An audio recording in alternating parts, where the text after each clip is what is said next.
Hello, Poker Nation. This is Sky with SmartPokerStudy.com, and I'm here today with an in-game HUD usage video centered around the VPIP statistic. In this video, I'll go over how to use VPIP to gauge your opponent's style of play, and how to assess whether a particular position at a table is best in relation to the players at that table. But first, as a quick refresher, VPIP is an acronym for Voluntarily Put Money in the Pot, and the way this is calculated is it's the number of times a player put money in the pot divided by the total number of hands played minus the number of walks. And then so the walks, of course, are when you're in the big blind and everyone folds to you, you just win the pot right there. They don't count that hand towards VPIP because you didn't voluntarily put money in the pot. So let's go to Poker Tracker. Now, currently I'm playing cash game, so I have it on the cash. Here's the tourney setup here, but I'm on cash. I often, when I'm reviewing hands or going through opponent stats and whatever the case may be, I'm on the statistics tab, the summary report, and I start off by position. Before we get to that though, August 3rd is the date, and I chose this because it's the most recent one where I had over 1,000 hands, so it's a lot of hands to view. But since we're going to be reviewing players at a table, I don't want to look at 9 or full ring games. I like to look at just 6 max. So I played over 1,000 hands, but 6 max today paid 387 hands over these positions. But looking at hands played by position doesn't really help so much when I'm wanting to assess the players at the table and take a look at their stats and kind of break the players down. I'd rather look at it by table session. So you could see on this day I played 4 different tables, only one hand that didn't count. Somebody hit it and quit it, and then I just didn't play anymore, I guess. But I played 3 decent-sized tables. This one lost a full buy-in, won a full buy-in, and won about half a buy-in here. So let's take a look at this one. 162 hands total I played on it. My own personal VPIP, I was about a 15-12 on this table, which is slightly lower than I want to be. I'd prefer to be up to about 8-15, 8-14. I'm sorry, 18-14, 18-15, right around that level. So I'm a little tighter than I want to be. This is closer to what I want to be, but that's a bit lower. You know, every table, depending on the cards you're dealt and the players you're with, your stats vary. On this entire day in 6 max, I was a 14-5, 11-5 player, which is decent. Getting nitty, and so I need to increase that. It's one of the things I'm working on, of course. But to look at the table here, I started the table at 9:31 and ended 11:01, so 162 hands over an hour and a half, not too bad. Let's take a look at some of these players that I'm playing with here. It looks like there's just 2 of us, so I started this table off with this villain 11. Have the players' names hidden for identity's sake to protect the innocent. So, second player, oh darn, the HUD popped up on him, but I only have 1 hand, so not much of a read just yet. 2 hands, he's played 100%. After 3 hands, still 100%. And now we get this villain 4, which I have 1K hands on, actually 1.5K. So I have a lot of history with this guy.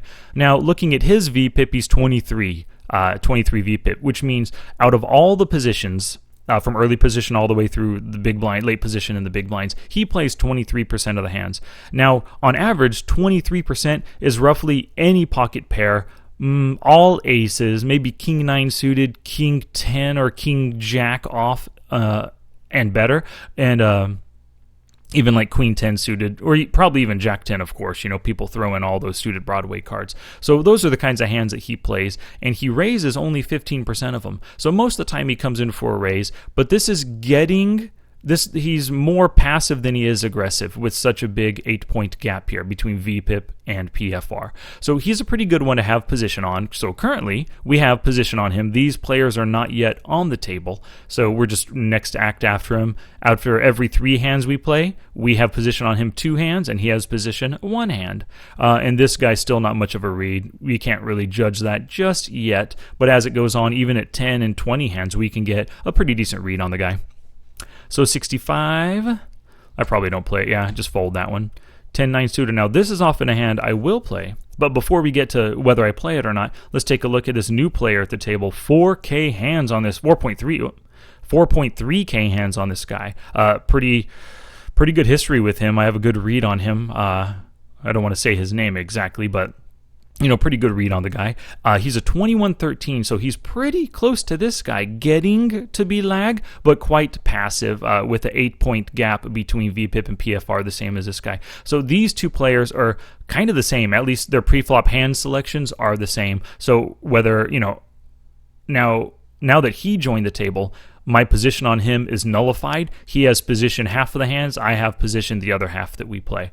So it's still a decent. I could be here, but then this guy has position on me. So for now, with 4 players, just about anywhere on the table is good. I do have this guy here. Can't really get too much out of him just yet. So these two guys are kind of the same player, getting close to lag, but a little on the passive side still. And with so many hands, I probably have good reads on them. And the note tracking from Poker Tracker 4 gives me a ton of good information on the guy down here and the way he plays his different hands. So pre-flop, on the flop, on the turn. I've not many river notes on the guy yet. Good. So that's that hand. So let's see how I play a 9-10 suited. Now, before we get to that, when it comes to VPIP and PFR, I have VPIP here by position as well, so we can see what kind of player they are in the different positions, and his VPIP increases as he gets in later position. So this guy's pretty positionally aware, without a doubt. So he's closer on the reg side of things than he is a fishy player. And this guy up here now, looking at my RFI and fold to 3-bet pop-up, same thing, 12, 17, 24, 30. Yeah, he gets, on the button, he gets pretty high on the VPIP. He plays 1/3 of the hands he's dealt on the button, whether it's just limping in, calling, or raising, or 3-betting himself, he does. And one of the good things, just mentioned 3-betting, he 3-bets only 4% of hands. He 3-bets 5%. Now, 5% and 4%, those are going to be roughly the same in the long run. Probably 10-10 better, and like ace-queen suited maybe and better, and maybe ace-king and ace-king suited. They 3-bet with. So when they 3-bet, I know it's a pretty good hand. I know like a hand like this, if I open here and I get 3-bet, I can call knowing that I'm in position on these guys, and with a hand that can flop really strong, that can crack aces and kings and queens, jacks. 10s would be difficult because I have a 10 there, but most likely, if they 3-bet, they'd have a better hand than that. And 9-10 suited can crack that. So let's take a look here, what I do, and they all fold. Great. Let's go on to the next hand, 4 deuce. I'm probably not playing 3 deuce, not playing king 3, king 8. Deuces. What happens here, deuces? Limp and erase. I'm just going to fold there, even though I have position on the guy. Let's take a look at his limp. Whoops. Limp calling 33% of the time. On the button 100% of the time. So most likely he limps. He's going to be calling here. And so, which means I'll be out of position versus this guy. Now, I could flop a set, and there's plenty of implied odds here with my 30-cent call having about $10, a full stack behind. That's 33 times what I have to put in that I could possibly win. It's probably worth a call. Let's see if I do it. Nope, I fold, and he folds too. So, oh well. We'll never know how that hand could have played out. 39, king 5. Nope, we just had this player join the table. Let's see what I do with the king 5. I get out. Now, okay, I've only got one hand on the guy, so, no read at all there. Now, with him joining the table, this guy has better position on me now. He has position 3 hands out of every 5 dealt. I have position only 2. But I've still got position on this guy, and who knows what he could turn out to be. So I don't want to move just yet, and the only option I have is to move over here. So let's continue looking at some of these hands here. King 3 and 9-5, 54. Ooh, I could have raised there. Let's see what his fold to steal is. On the pre-flop stat, attempt to steal, fold blind to steal 76% of the time. So he folds 3/4 of the hands he's dealt in the blinds. Big blind, small blind. Yeah, roughly the same, 72 and 79, not much of a difference there. So I could have easily stolen. But something? I need to make this more prominent because I don't have the stealing stats within my other pop-ups. This is just the standard pop-up that Poker Tracker 4 gives. And so let's see if we can, real quick, make those a little bit more prominent. Make them easier to find. It's a pop-up group, not a table group, but a pop-up group right there. Cash Sky. Pop-up, and it's a pre-flop stat. Take a look here. Attempt to steal. let's do a little increase to the font size. Actually, cancel. Let's do this. Let's increase all three of these. So I just hit Control. Call a steel. Yeah, let's do all of these right here.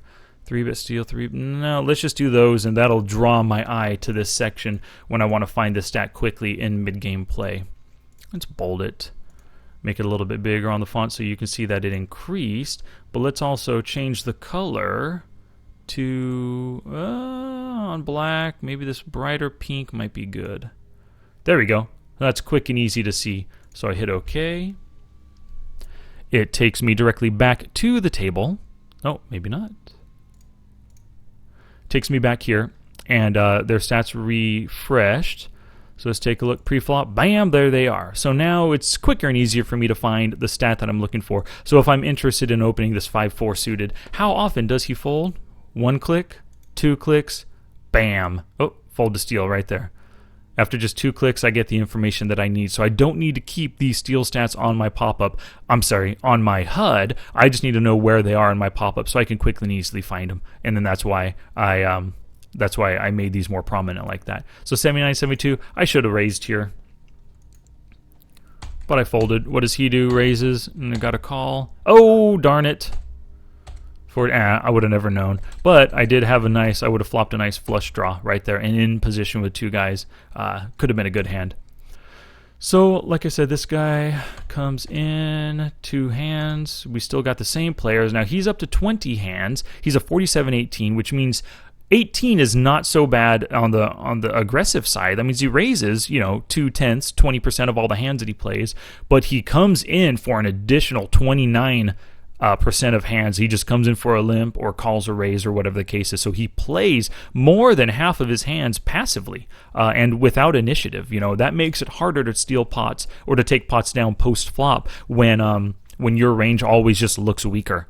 I guess you could represent sets or maybe weird straights like with a 6-8 offsuit, that kind of thing. You can represent that more having these kinds of hands. But really, aggression pays in poker. I've really found that to be the case. That's why I want to increase my own VPIP and PFR. Bring it up from something 11-11, bring it up to like 18-15, something in that range. Maybe even 20-15 someday as I just get better at the game. But anyway, this guy is super loose and quite passive. 0% 3-betting too. It's only 20 hands, so that doesn't really help right there. But as a 47-18 loose passive player, he's fine having on our left. I always like having position on such loose players. But if I flop a good value hand, this passiveness is gonna this pre-flop passiveness is going to extend to post-flop play. So if I flop a really good hand, I can bet multiple streets with him in position on me, just going for value, and he's going to call me down. He's probably going to be a station on the flop turn in the river. And if he wakes up with any aggression, I know if I don't have a good hand to get out. And by the same token, if I do not have a good hand, I might want to try bluffing once or twice against this guy, but if he does seem to be a calling station, I need to hold back on that and just value bet the guy. So in general, when they're loose passive like this, you want to do a lot of value betting, less bluffing versus them. These guys, the more closer to lag, you want to do a little bit more bluffing and, of course, value bet, but possibly value bet a little bit tighter ranges there, stronger hands, or when you assess his hand as being a lot weaker on the flop turn in river to get some thin value with maybe top pair, second 2-pair kind of hands. So let's take a look here. What do I do with a 7-10? I just fold. Yeah. I know this guy's brand new to the table. Not much read on him. There's no point in playing a 7-10 suited out of position versus him. 7-10, well, backdoor flush, backdoor straight draw. And I would have just folded to that bet anyway. Oh, let's take a look here. 10-3, 10-4, king deuce. Well, I could open this hand. Let's take a look at this guy's fold to steal. We know what his is, 72 and 79%. 79% in the small blind, 72 in the big blind. This feller, fold big blind to steal. Holy Stromboli, 86% of the time. This is definitely a hand worth raising. Let's see if I do. Darn it. Well, I am playing just an 8-8, and I'm probably playing 6 to 7 to 8 tables at the time, so Jack 7 kind of requires a lot more thought than other hands to play post. This guy also folds a lot to C-bets, so he's a good one even if he does call to try to steal from. This guy folds a decent amount, not as much as I'd like, so he's harder to bluff out on flops. But I'll cover C-bets and fold to C-bet and C-bets on later videos. So let's take a look here. 9 deuce. I'm not going to play queen 5. Oh, kings. What do I do here? Nice. I get a chance to 3-bet, so of course I take it. 2 folds. Oh, darn it. 3 folds. Now, this guy here, he folds to 3-bet 73% of the time. We can take a look at the stat to also look at buy position, folding to 3-bet. On the button, he folds a 3-bet 68. Oh, he's in the cutoff 50% of the time. So half of the time when he's raising, he has something worth ditching. And the other half of the time, he has something worth calling. So it's too bad he didn't have ace, king, pocket queens, pocket jacks in this instance. Going for value didn't work out so well. But I'm not just going to call with pocket kings. I'm in position. I'm not much of a slow player. That's just not my style. I know that there are times and places, especially if a guy barrels a lot, he could be one to call in position versus, but I always prefer the aggressive route to the hands I play. So I take that one down, deuce 9, queen 10. Let's see how I play. Oh, well, get a walk. 10-6, 10-9 suited. What do? I raise here. Oh, nice steal. 35, jack 4, queen 6, jack 3, yuck, yuck. Oh, new player at the table. Only one hand on him. He doesn't. That's not really going to help. Ace 7. What do I do with an ace 7? I'm going to fold to those 2 raises probably, yep. 89, 65, king 3, king queen? Nope. Well, king queen suited a full ring table. We just got the full ring. Everyone's here. Now, before he got here, let's take a look at this hand before the guy arrived. Now, assessing the situation, he's got less than a full stack. I don't know anything about him. I don't really need position on this guy. I've still got position on this full stack, kind of almost laggy player. Now, this guy did chip up a bit. He's at $13 right here, and it would be nice to have position on him. Same type of player. I always like to have position on guys with more money, because just more money to take. But at the same time, I've got a full stack. He's got a full stack. I can't take more than my fair share of... I can't take more than a full stack, you know? And this guy, he's really not necessary to have position on. I'm fine with him with position on me right now. Oh, let's go to the next hand. King 3, king queen. We saw I folded this one. 10-9, 83, 78. Got a limp. I probably just fold to a limp there. 78 suited. I would probably raise to isolate this 29-0 guy. He's more passive than he is aggressive, of course, even after just 8 hands. But I fold. Ace queen, I've got to be popping that up. 25 per 25 call. He's a 42-0, so he's pretty passive. He's going to be passive post as well. Hit that top pair. I think I can do a little value betting here. He just folded? He open folded? Pocket deuces or 3s or something. Or even like a 3-4 suited he just called with. Well, you know, that's the kind of thing you get when he is 42% calling, 42% just, you know, seeing pots. He's going to be calling with deuce 3 and pocket deuces 3s, 5-6 suited of diamonds, and then whip that flop entirely and just fold out, not even want to see it. What a shame though, flopping top pair like that on that kind of flop. 93. This isn't. I'm not okay. 45 now. I could steal here, but got the raise ahead. I'm sure I folded. Pocket deuces. What's he do? He folds. Well, that could have been worth. That was worth at least just a limp. Could have limped behind. It's not such a bad idea. Could have raised 2 to isolate this guy. But what happens? Ace, king, queen? Nah, then I'd be done with the hand anyway. So now that this guy has left the table, I don't really want to get closer to this guy. I'd rather keep my position on him, have somebody new come to the table, hopefully a nitty player, to kind of separate us, to give me one extra hand with him not having position on me. 36, 77. Now, we've got some limps here. I could have easily ISO'd, but let's take a look here. This guy, limp call from the button. Well, no limp calls yet at all. I only have 23 hands on the guy. This guy, his limps, come on, his limp stats, I don't have much. Now, he has limp called 100% total, but it's probably just 1 out of 1. Maybe, well, come on, 1 out of 1. Yeah, so it doesn't really count. So we don't know how they are. They are both very weak players. I could have easily raised here, but it looks like I just decided to see a flop. Check in the bet, and I just folded. Just gave it up. I was just looking to hit a set, you know. Queen, queen, pop it up there, and I get all folds. Okay, a little steal. 5 deuce, there's no way I'm raising that. Ace 6. Check. No draw, I'm just check folding here.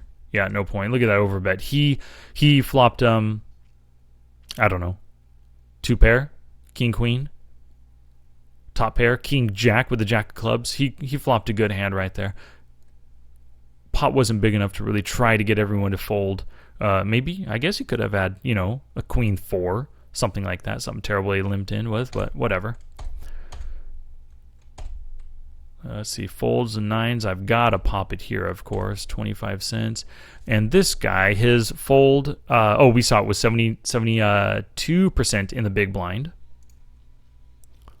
72% went up to 81 in the small blind, but 72 in the big blind here. So I'm expecting a fold most of the time. If he calls, if I hit a set, I might be able to get some good value out of my pocket 9s. He could call with 2 overs, that kind of thing on a lot of flops, a lot of baby card flops. So let's see what happens.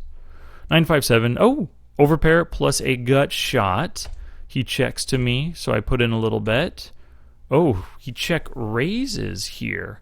So let's take a look. Under the fold to C bet pop-up, I have a check raise when you're out of position, a check raise stat. On the flop, he only check raises 10% of the time, which means that he does it with, 10% of the time means it's probably a pretty darn good hand. 2 pair, a set, maybe a really good flush draw like ace king, ace 6 of diamonds, something like that. Something really good, maybe even a pair plus flush draw, ace 5 of diamonds, king 5 of diamonds. Something that he could have called pre-flop in the big blind, and then that's worth check raising, trying to get value out of me. Maybe assuming that I open on the button. I'm a 10-10 at this table right now. I don't know what his lifetime stats on me over the 1.5K hands. I'm probably roughly, my 14-11 stats in his book, if he is even using a HUD, of course. So he check raises me, and I call with a gut shot plus the over. Now the king hits. He checks. I think that might have been just a check raise steal. 10% could have been a flush draw that he has, and missed it, so he decided to check. I could have bet there. I think would have taken down the pot quite a bit. He folds to C bets on the turn 33% of the time. Most likely he folds even less because he did the check raise. It's probably worth staying in, assuming I don't make it too big, like a full pot size bet or over pot or even 3/4 pot. If I make my standard 1/2 to 2/3 pot bet, he's probably staying in with all of his draws right there. He has a full stack still to gain off of me, of course. So I just check. And the river comes a jack, doesn't complete any draw. 69's really the only thing that could have hit at any time, and that hit on the flop. Made hands, other than sets and 2 pairs kind of things.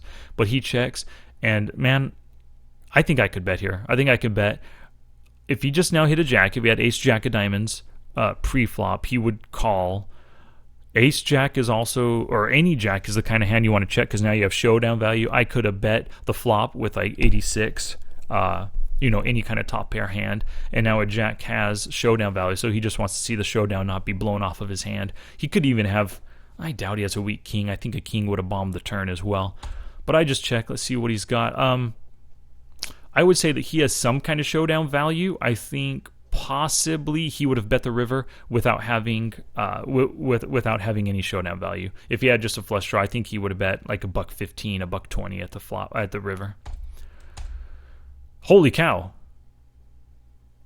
What the? Well, I can understand the flop check raise, but not 3-betting. You 3-bet 4% of the time, and you're not. Wow. Let's make a little note here. Be beat with queen, queen. Call, button, open. Jeez. Flop 8-7-5. Is that right? 8-7. Yeah. Flop 8-7-5. Check raise. Oh, goodness gracious. So he's just a slow player.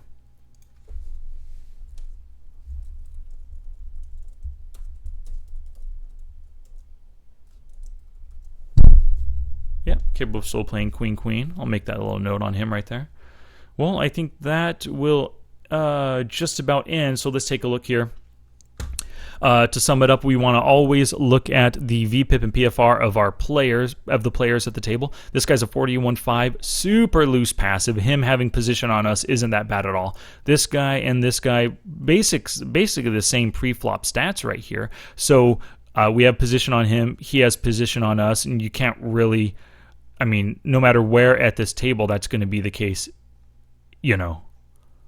There's not much of an advantage moving. Now, in relation to this guy has a full stack plus 70%. So having position probably right here would be the best spot at the table. Having position on this lag player, without a doubt he's lag, and keeping position on this guy, and then having one good player with position on us isn't so bad, especially with 4K hands. I have a pretty good idea of how he plays. So I would say this position would be the best at the table.